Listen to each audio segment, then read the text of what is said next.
ഫഹദ് വധം പ്രതി വിജയന്റെ ഞെട്ടിപ്പിക്കുന്ന വെളിപ്പെടുത്തൽ പബ്ലിക് കേരളയോട്. പ്രതിയുമായുള്ള സംഭാഷണത്തിനിടയിൽ പബ്ലിക് കേരളയ്ക്ക് ലഭിച്ചത് ഞെട്ടിപ്പിക്കുന്ന വിവരങ്ങൾ. കോടതിയിൽ വിധി കേൾക്കാനെത്തിയ മാധ്യമങ്ങളോടൊപ്പം ഞങ്ങളുമുണ്ടായിരുന്നു. പ്രോസിക്യൂഷൻ വിഭാഗം കോടതി വിധിക്ക് ശേഷം മാധ്യമങ്ങളോട് സംസാരിക്കുന്നു, ഒപ്പം പിതാവും. എന്നാൽ പ്രതി വിജയൻ ഒരു എസ് ഐ ഉൾപ്പെടെ 2 കോൺസ്റ്റബിൾമാരോടൊപ്പം കോടതി വരാന്തയിലെ ബെഞ്ചിലിരിക്കുന്നു. മുഖത്ത് വലിയ ദുഃഖമൊന്നും കാണാനില്ല. വിധിയിൽ പ്രതിക്കായി ഒന്നും പറയാനുമില്ല. പ്രോസിക്യൂഷന്റെ സ്പെഷ്യൽ ബൈറ്റിന് ശേഷം പ്രതിയെ കാണാൻ ഞാൻ കോടതി വരാന്തയിലെ ബെഞ്ചിൽ കോൺസ്റ്റബിളിന്റെ കൂടെ നിശ്ചലനായിരിക്കുന്ന വിജയൻ.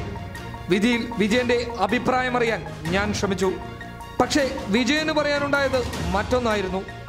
വിജയന്റെ അറിവോടുകൂടിയല്ല ഈ റിപ്പോർട്ട്സ് ഒക്കെ സമർപ്പിച്ചത് എന്നുള്ളത് വിജയൻ പറഞ്ഞല്ലോ എന്നോട് നേരത്തെ.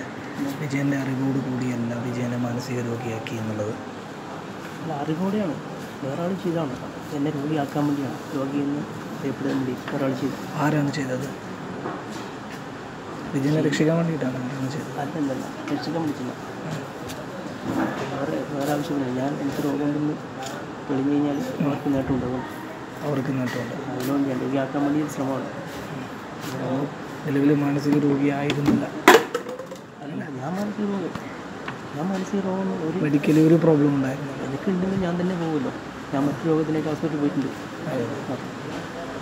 അപ്പോൾ ഇത് 2014 ചികിത്സിച്ചതിൻ്റെ ഭാഗമായിട്ടാണ് 2015 ഇങ്ങനെ ഒരു സംഭവത്തിലേക്ക് നമ്മളെടുത്ത് ചാടുന്നത്.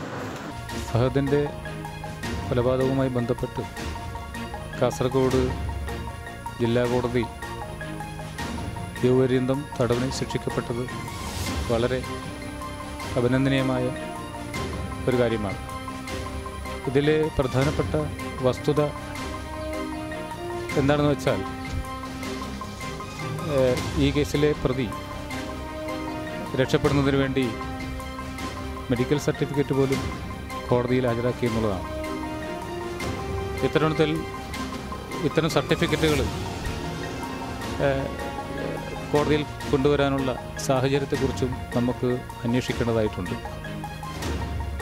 ഈ വിധിയുമായി ബന്ധപ്പെട്ട് ഇത്ര മാത്രമാണ് എനിക്ക് പറയാനുള്ളത്. മാനസിക രോഗി എന്നത് എനിക്ക് പോലും അറിയാത്ത ഒരു കാര്യമാണ്.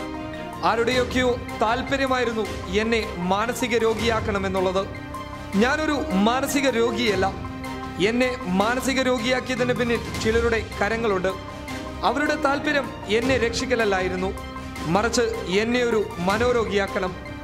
ആരാണവരെന്ന എൻ്റെ ചോദ്യത്തിന് പ്രതി വിജയന് മറുപടി ഉണ്ടായിരുന്നില്ല. ഒടുവിൽ ഞാൻ എൻ്റെ ചോദ്യങ്ങൾ നിർത്തി. വിജയൻ കൊലപാതകം സമ്മതിക്കുമ്പോഴും വിജയനെ മാനസിക രോഗിയാക്കേണ്ടത് ആരുടെ ആവശ്യമായിരുന്നു? ചില കണ്ടെത്തലുകൾ ഇനിയും അനിവാര്യം തന്നെ.